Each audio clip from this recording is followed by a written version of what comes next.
Bene data bakundwa b'umwami Yesu Kristo, mwese abakurikira izi nyigisho tubahaye ikaze mu biganiro bya Saveur Divine.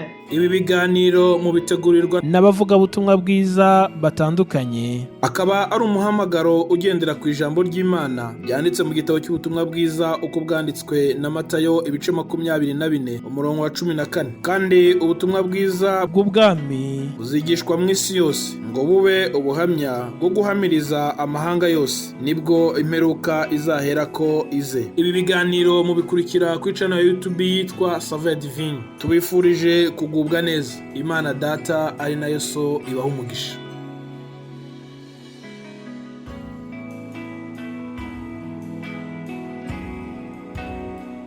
Nshuti bakunzi b'ijambo ry'Imana rica ku rubuga rwa La Saveur Divine, ndabaramukije amahoro y'Imana.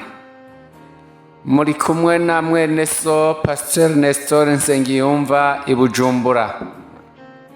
Nagomba ngo dusubire dusangire ijambo ry'Imana. Ijambo ry'Imana dusanga mu gitabo c'Itanguriro igice ca 39, dusome duhereye ku murongo wa mbere tugeze ku murongo wa 6. Haravuga ngo Yosefu bamumanukana muri Egiputa, maze Potifari umunyegiputa umugendanyi wa Farao yaganza abamushibamira, amugura n'Abishimayeli bamanukanyeyo. Uhoraho abana na Yosefu, bituma aroranigwa, aba mu rugo rwa shebuja umunyegiputa. Shebuja abona yuko Uhoraho ari kumwe nawe, kandi ko Uhoraho yamuhaye kugira ikiganza ciza kuco akoze cose. Yosefu atona kuri we, aba ingendanyi yiwe, maze amuhindura umubwiriza wo mu rugo rwiwe, amuzeza ivyo afise vyose.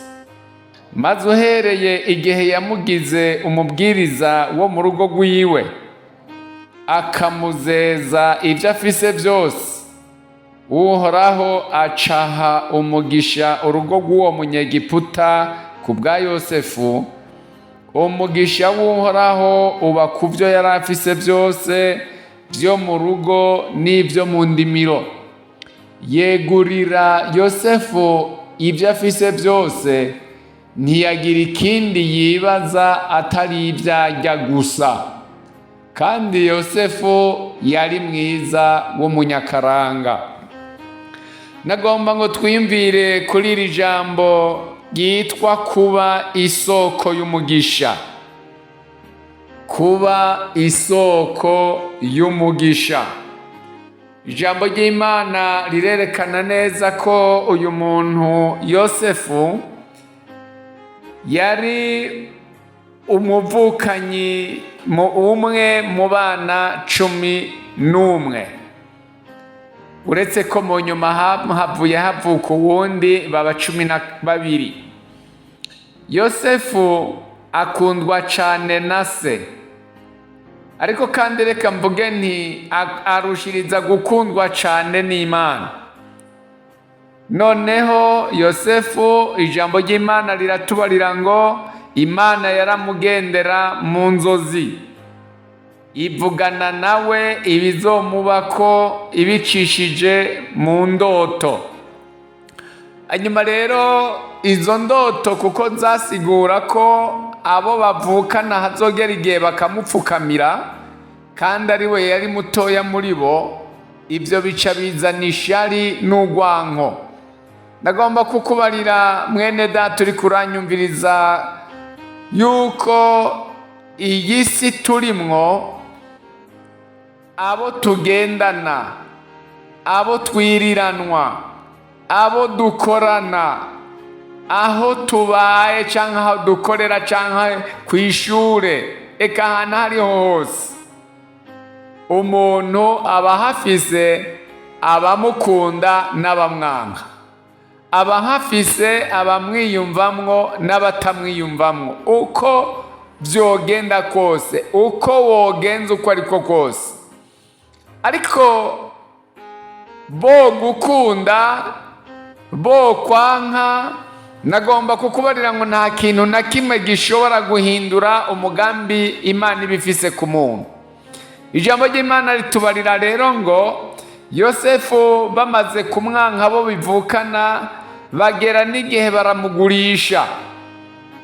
bamugurisha ku bantu b'Abishimayeli bari bashoye ibidandazwa byabo mu gihugu cya Egiputa. Baramurangura, bamugurisha muri ico gihugu, agurwa n'umugabo yitwa Potifari. Ijambo ry'Imana riremeza neza ko uwo mugabo Potifari yari umukuru w'abasirikare muri ico gihugu ca Egiputa. Noneho rero ijambo ry'Imana ritubarira ngo amaso ya shebuja ariwe Potifari arabona neza yuko Uhoraho ari kumwe nawe. Ibyo twabibonye muri uyu murongo wa 3. Shebuja abona yuko Uhoraho ari kumwe nawe.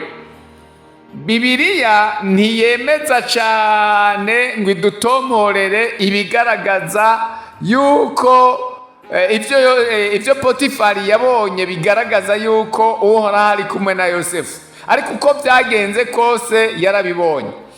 Ndabahamagarira nshuti bakundwa, umuntu wese aho aherereye akore mu buryo bugaragarira abantu bose yuko Uhoraho Imana ari kumwe natwe.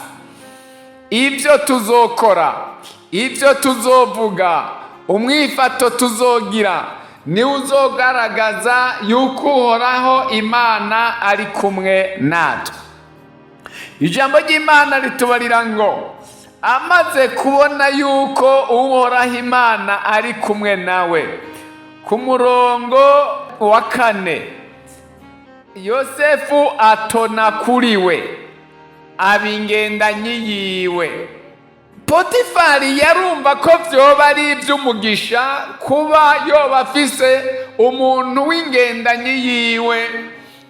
Narijya yari umusirikare, abo bita bate, yarumva ko aronse umuntu yubaha Imana amubera ingendanyi, ya Mana iri kumwe na Yosefu izocibana nawe. Haleluya. Ese icoma abisi batubona, abatarakizwa batubona, bifuze ko bodutonako.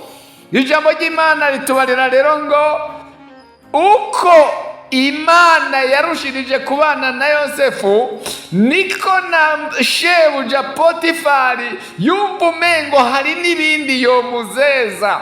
Arateba ntiyabakwimugira umugendanyi wiwe, ahubwo ku murongo wa 5 havuga ngo maze uhereye igihe yamugize umubwiriza wo mu rugo rwiwe, akamuzeza ibyo afise byose, Uhoraho acaha umugisha urugo rw'uwo munyegiputa. Nuvuga ngo harageze igihe asanga ko kuba ingendanyi yiwe bidahagije, ahubwo yomuzeza n'urugo rwiwe, ngo kugezaho amuhindura umubwiriza wo mu rugo rwiwe.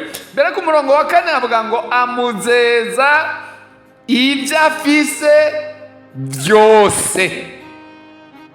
Ibitaha mu rugo n'ibitaha hanze byitirirwa Potifari, abimuzeza byose.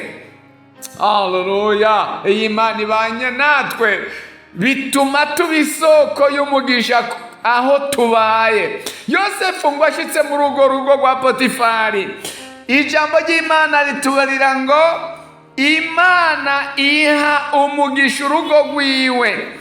Ibyo yari afise bigira umugisha. Haleluya. Yosefu aba isoko y'umugisha, kandi urishishikaye ukitegereza uzobona neza ko Yosefu naho kuba isoko y'umugisha byamuzaniye amageragezwa, kuko mu nyuma inabuja yahavuye akamwifuza, akagomba ko bakora n'icaha.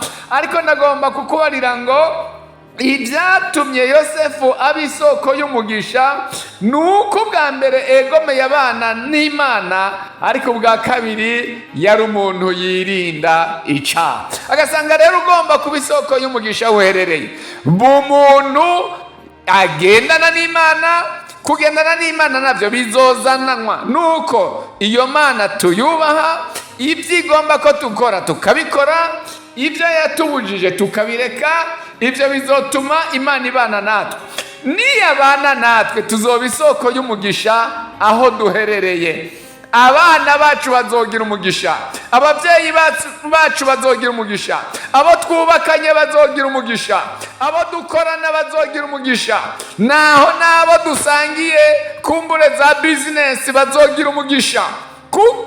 Kuko tuzoba twarubasha Imana, ibyo yatubariye tukabikora, ibyo yatubujije tukabireka.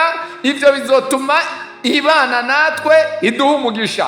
Ariko kandi ntishobora kubana natwe turi abanyabyaha.